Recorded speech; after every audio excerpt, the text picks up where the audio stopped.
Bon mardi, Isabelle Perron en remplacement d'Isabelle Maréchal qui sera de retour dès demain. Les numéros pour nous rejoindre, je vous le dis tout de suite parce que le premier sujet va faire énormément réagir. 1-877-CUBE-RADIO, 1-877-827-2346. Est-ce que vous avez déjà eu des problèmes de vis cachés? Vous achetez une maison neuve, un condo neuf, ça fait des mois, voire peut-être même des années que vous attendez après votre projet et finalement, vous réalisez que c'est pas pantoute comme vous l'aviez imaginé.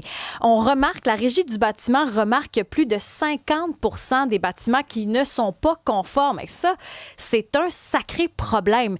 Et au prix que ça coûte aujourd'hui, on s'entend là, avec l'inflation, parfois avec les délais aussi de construction neuve. On sait qu'il y a toujours la garantie légale, mais quand même, c'est un fameux problème. Tellement qu'il y a un inspecteur en bâtiment qui a lancé son compte TikTok dans les dernières années. C'est tout récent, là, 2020. Il a commencé à inspecter les maisons et à publier ça sur ses réseaux sociaux. Ça s'appelle Inspecto. Voici d'ailleurs un aperçu de ce qu'il nous offre sur les réseaux. Un conseil, ne jamais boire pendant le travail. Regardez comment c'est en zigzag. Le gars de caulking est passé, puis il a fait une job d'amateur. Juste ouverture en dessous des portes. Ceux qui regardent à Cube Télé vont regarder à quel point la maison est mal en point.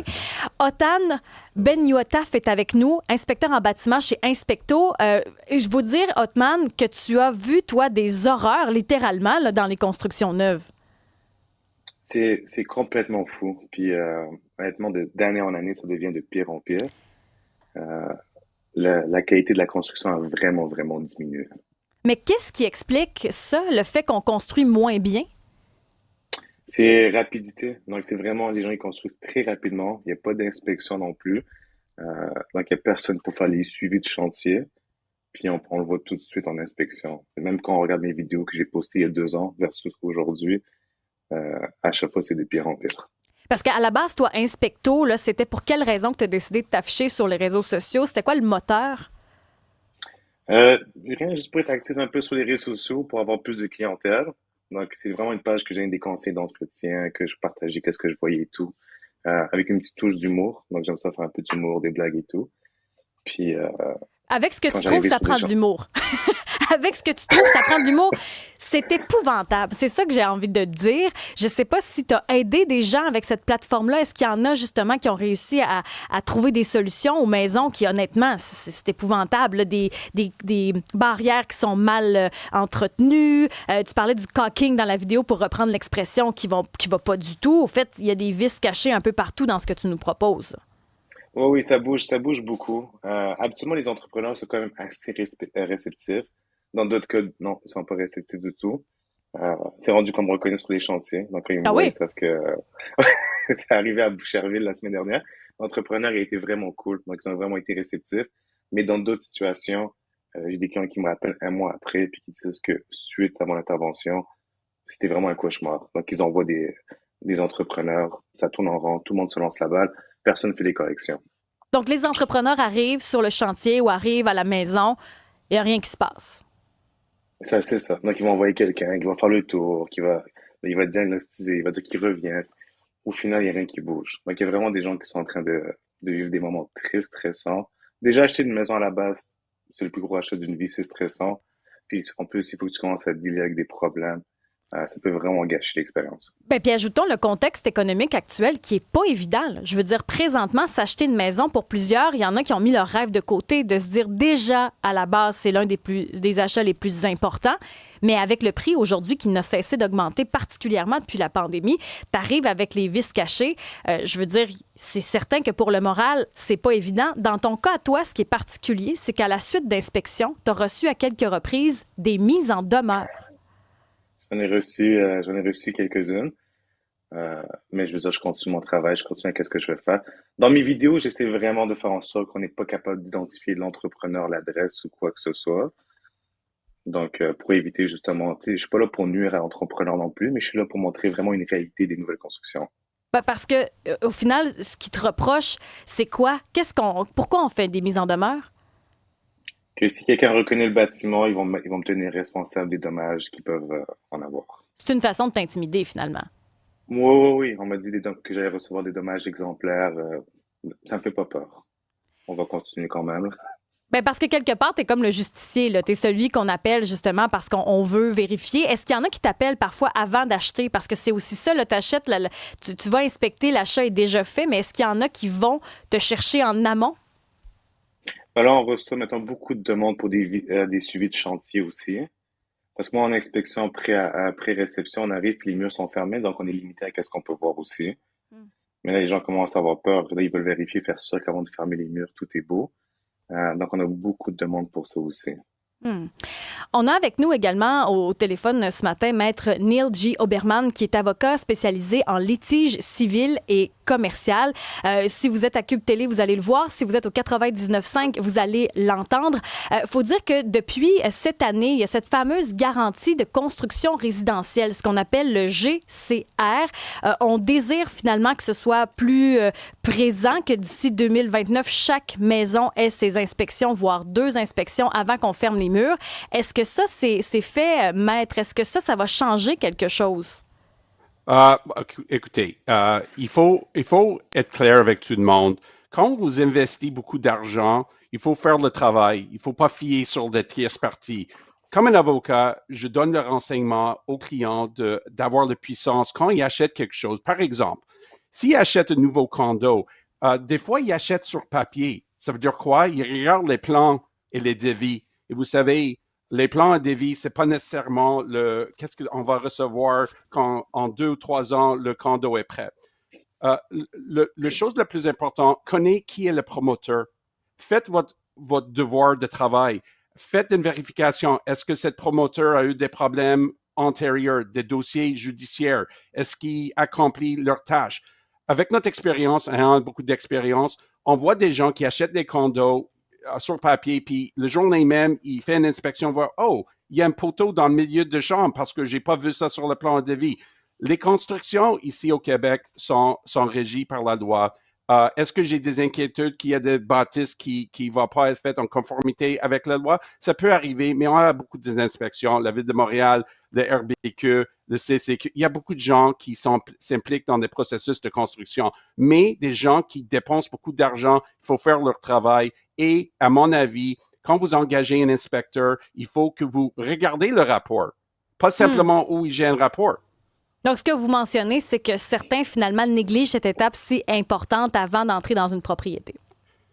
Je ne fais pas blâme sur une petite gens qui fait travail très dur pour avoir l'argent pour faire son dépôt sur une maison. Je m'implique toujours dans des dossiers où il y a des problèmes. Et vous savez, les avocats, ils font de l'argent sur des problèmes. Moi, je donne le pouvoir à mes clients. Viens à un avocat avant que vous faites un achat. Regardez qu'est-ce qui est proposé par le promoteur. Regardez les clauses. Vous savez, en vertu de la Code civile du Québec qui régisse ça, 1726 Code civil du Québec, les ventes sont faites avec garantie légale de qualité. Ça veut dire que le promoteur donne une garantie légale. Des fois, il y a des garanties additionnelles, des assurances. Mais vous voyez là, il n'y a pas seulement des nouveaux bâtisses. Les maisons que vous achetez, la même chose. Vous engagez le monsieur pour faire une inspection. Il vous donne un rapport. Vous regardez le rapport. Il dit, faites des enquêtes additionnelles sur la plomberie. C'est pas une rénonciation de vos droits. Il faut faire votre travail. Parce que dès que vous avez un problème avec un vendeur, ça vous coûte de l'argent avec un avocat qui n'est pas remboursable. Je vous jure que chaque fois qu'un client vient me voir, je demande 2 choses. Avez-vous regardé le rapport pré-achat, oui ou non? Si c'est non, c'est déjà un problème parce que la connaissance est pertinente en vertu de 1726 CCQ. Mais parfois, il y a certains qui vont utiliser cette fameuse garantie légale parce qu'on voit que ça aussi, c'est une tendance qui augmente là, de ne pas prendre la fameuse garantie légale. Mais même ceux qui l'utilisent, parfois, ça va être difficile d'avoir recours, de retrouver l'entrepreneur pour qu'il puisse faire les réparations sur la maison. Oui, effectivement, ça c'est pourquoi je suggère avant d'acheter une nouvelle maison ou un nouveau condo, regardez un peu sur l'entrepreneur. Vous avez le RBQ, il devrait avoir une licence, un permis. Aussi, vous êtes capable de parler avec le notaire, un avocat pour faire les enquêtes si cet entrepreneur a déjà eu des procédures judiciaires. Ça, c'est un bon indice. Des fois, là, vous regardez, il y a un tout type d'un plumitif avec beaucoup de dossiers. Ça vous donne un indice. Peut-être c'est pas un bon achat, peut-être c'est pas un bon promoteur. Je vous explique. J'ai eu un client il y a récemment qui a eu un problème sur un nouveau bâtisse. J'ai dit, où est votre rapport d'inspection? Oh, OK, j'ai fait, mais j'ai pas regardé les détails. J'ai dit, avez-vous fait une vérification de cette promoteur avant d'acheter? Non, j'ai pas pris le temps. Il faut être certain que c'est un investissement important. Faites votre travail, faites votre devoir. Il y a Patrick qui est au téléphone au 1-877-827-2346, 187 Cube Radio. Patrick, vous, est-ce que vous avez déjà vécu ce genre de situation? Oui, tout à fait, mais c'est ça, c'est suite en achetant une construction neuve, des condos, des tours, un projet d'envergure là, à Laval, tout près du métro. Puis l'entrepreneur en question, bien, avec qui qu'on avait fait affaire avec, mais la ville ont dû retirer les permis de construction pour poursuivre son projet. De suite à la découverte majeure de vis de construction puis de vis cachés, infiltration d'eau dans les murs, la toiture aussi avait été mal installée, la membrane. Fait que la copropriété, on a été pris à payer des frais additionnels pour justement être obligé d'engager un ingénieur en bâtiment pour avoir un rapport détaillé des vis, puis avec des procédures judiciaires. Fait que ça apporte beaucoup de coûts, là. Déjà que les propriétés sont chères. Est-ce que ça vous a découragé pour la suite? Ben, c'est certainement. Puis on pouvait plus vendre, là. On est pris avec avec notre investissement,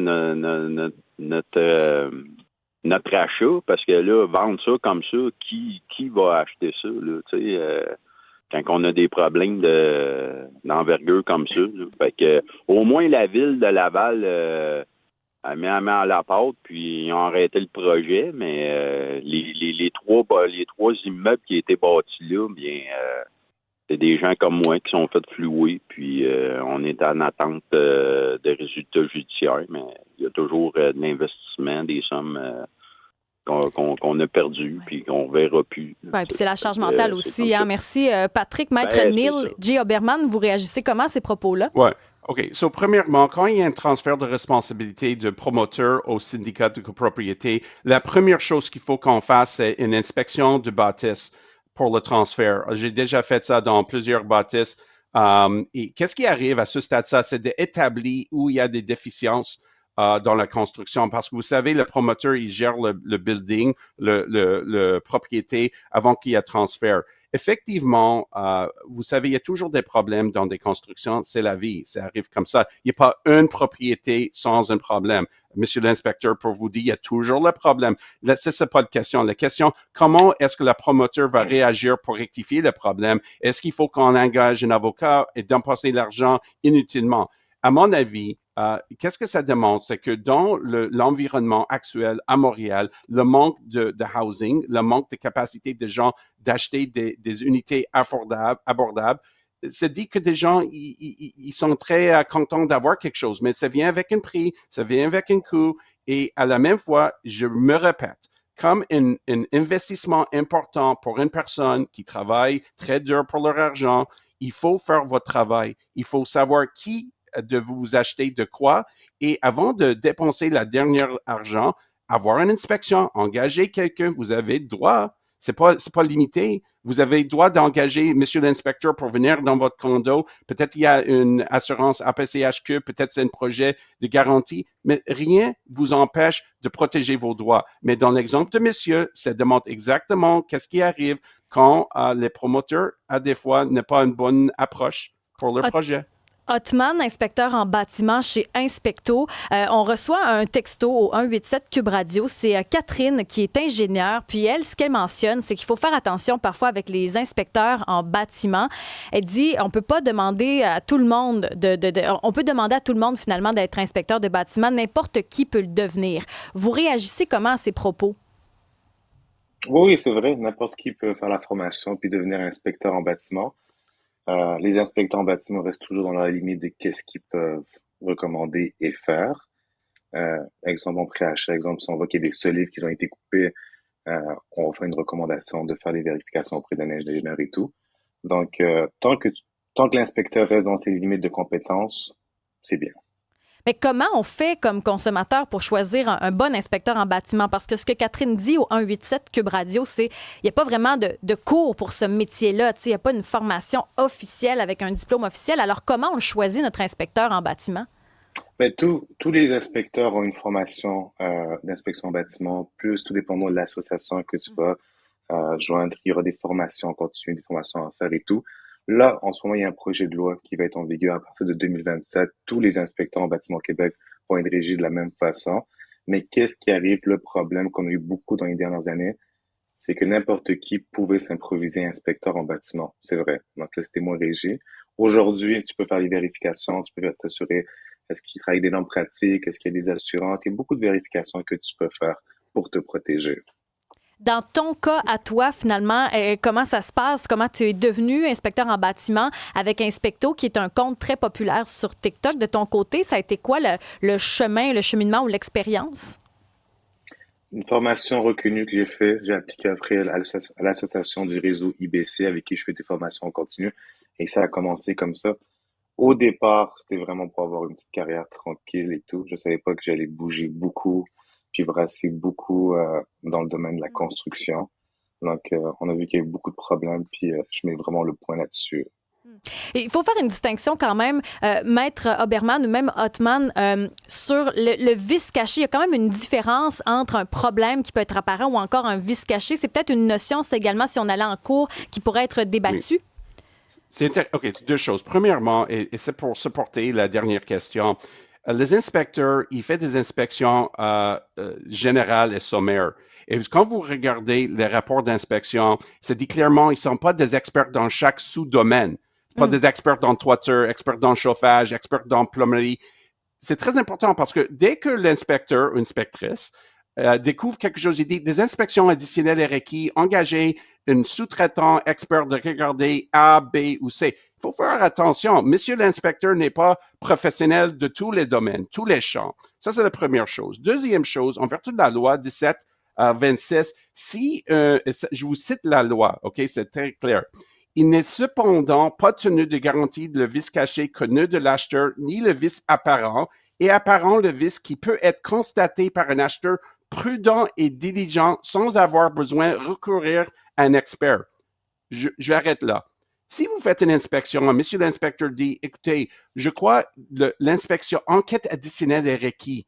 Ça, c'est une red light, a dit à l'acheteur, engagez quelqu'un. Mais si vous mettez ça à côté et dites, oh, mais c'est pas important, vous n'êtes pas un acheteur intelligent. Et je comprends bien que ça arrive des fois que les inspecteurs n'enlèvent pas le tapis, n'enlèvent pas le poteau, ils regardent sommairement. Mon avis, généralement, aux gens qui achètent, faites votre devoir, regardez le rapport. Si vous avez une inquiétude, faites la deuxième étape, engagez quelqu'un en fondation, quelqu'un en chauffage. Et à la fin de tout ça, si c'est apparent, c'est pas un vice caché parce que c'est apparent. Vous avez de connaissances. Et après que vous engagez un avocat et vous dépensez 30 000 et c'est le minimum, et c'est 4 ans de litige à la cour, et à la fin, vous réglez votre dossier et vous avez perdu d'argent, c'est pas une bonne idée de faire votre travail après. Il faut faire le travail avant. Mais ce qu'on réalise, au fait, c'est que par rapport, par exemple, aux constructions neuves, que ce soit les condos ou encore les maisons neuves, c'est qu'on parlait tout à l'heure de constructions qui se font rapidement. Souvent, on veut économiser des coûts parce que ça coûte cher. Parfois, c'est les délais aussi qui sont très longs. Mais ce qu'on dit, c'est que ça coûte 8 à 15 fois plus cher de reprendre des travaux qui ont été mal exécutés. Donc, parfois, de prendre le temps, ça peut faire une différence parce que je me dis, il faut prendre ses précautions, c'est vrai. Il y a la garantie légale, il y a les inspections, mais c'est quand même pas normal qu'on dise qu'il y a plus de la moitié des bâtiments qui sont non conformes, tu sais, même quand on pense à des maisons neuves. Il faut faire attention parce que moi, je n'ai pas regardé les statistiques. Je connais de pratiques, OK? Il y a un projet au centre-ville, sans de donner le nom, où il y a un vice de conception sur le chauffage et HVAC. Et il y a un promoteur qui a fait la même conception dans plusieurs bâtisses. Le fait, c'est qu'avant que c'était transféré au syndicat, les gens n'étaient pas au courant. Vous savez, moi, je suis d'avis que les gens devraient porter attention. Les promoteurs ont une obligation légale, morale, pour faire des bâtisses qui se conforment au plan, au devis et au avertissement. Vous savez, des gens, ils achètent sur papier une belle photo, mais quand ils reçoivent le produit à la fin, c'est pas nécessairement la même chose. Et regardez le fine print en bas, le note bas de page. Il peut avoir une marge de plus ou moins de 5%. L'image que vous avez vue n'est pas nécessairement l'image qu'on vous livrez. Il faut porter attention. C'est votre investissement important. Il y a quelqu'un au Mais, 187 Cube. Oui, allez-y. mais ça aussi pour dire, on dit de faire ses devoirs, de prendre ses précautions, mais j'ai beaucoup de clients aussi que, aussitôt qu'ils à l'entrepreneur qui vont engager un inspecteur, là, la relation entre l'entrepreneur et le propriétaire commence à être tendue. Donc même là, quand tu prends toutes les mesures pour te protéger, des fois, l'entrepreneur va être insulté. Hmm.